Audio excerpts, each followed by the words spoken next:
en constante memoria.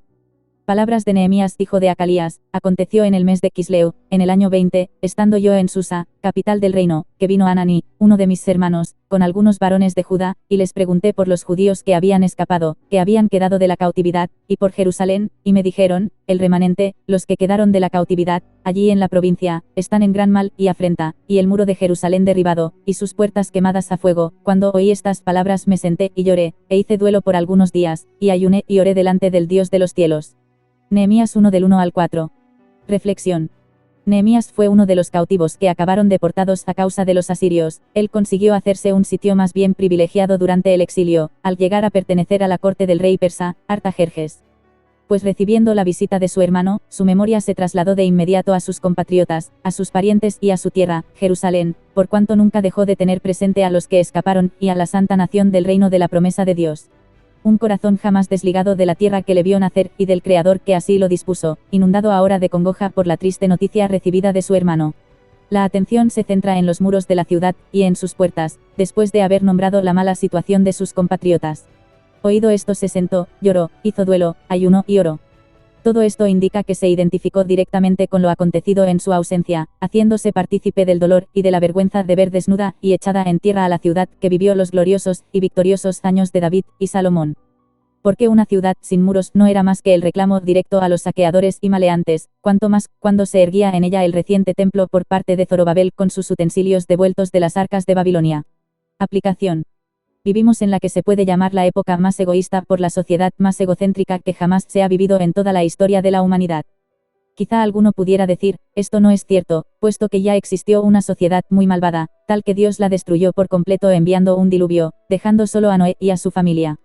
Lo cierto es que si ya no ha habido más diluvio no es porque la situación de la maldad mundial de hoy sea menor que la de esos tiempos, sino que cada vez que la humedad ha hecho parte en los cielos, siendo merecedores de otra nueva destrucción como la de antaño, el arco aparece en las nubes, el cual nos hace recordar que continuamos vivos por la pura misericordia de Dios.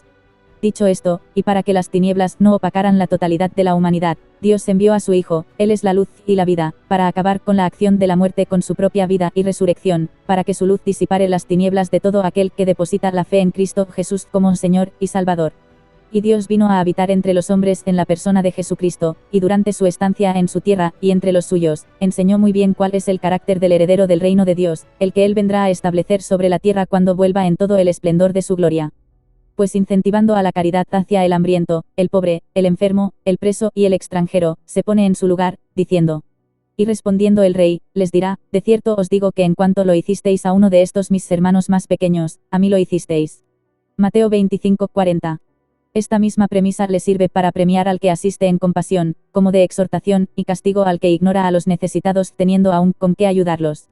Nacida la Iglesia de sobre la tierra, tras la ascensión del Señor a la diestra del Padre, ella viene a constituirse la portadora de la luz de Cristo sobre las tinieblas del mundo, y en la antítesis del carácter egoísta de la sociedad perdida, el creyente es llamado a practicar la constante memoria en compasión y misericordia hacia el prójimo. Y Pablo instará a la apropiación del compadecimiento ajeno entre hermanos, en la Iglesia que estaba en Roma, vistas las desavenencias y los conflictos acontecidos entre los creyentes judíos y los gentiles, que no se acababan de llevar bien.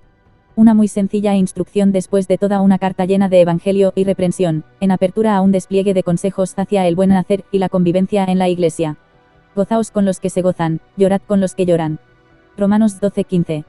Reconozcamos que en nuestro pensamiento carnal a veces caemos en razonar, este hermano cayó enfermo a causa de su recurrencia en el pecado, y lejos de ayudar, le hacemos a un lado, como al leproso que echaban de la ciudad, y lo hacían gritar al son de inmundo, para que nadie se contaminase con él. Esto lo leemos en Levítico 13:45. Pero incluso cuando hay enfermedad a causa de pecado, Dios no llama a enjuiciar al caído, sino que el ánimo en la Iglesia ha de ser el de alentarlo, y orar por él en su necesidad, para su sanación, y la restauración de su relación, y su crecimiento en Cristo. Confesaos vuestras ofensas unos a otros, y orad unos por otros, para que seáis sanados. La oración eficaz del justo puede mucho. Santiago 5:16. Acción. Y tras lo leído me paro a preguntar con qué frecuencia tengo yo en memoria a los hermanos que viven en países conflictivos, en persecución, en pobreza, con problemas de salud o presos a causa del Evangelio, cuando me ocupo en participar con ellos en su dolor, cuántas de mis oraciones van dirigidas en apoyo hacia ellos, y cómo ayudo a los que tengo cerca, según las posibilidades que Dios me da. Acordaos de los presos, como si estuvierais presos juntamente con ellos, y de los maltratados, como que también vosotros mismos estáis en el cuerpo. Hebreos 13:3.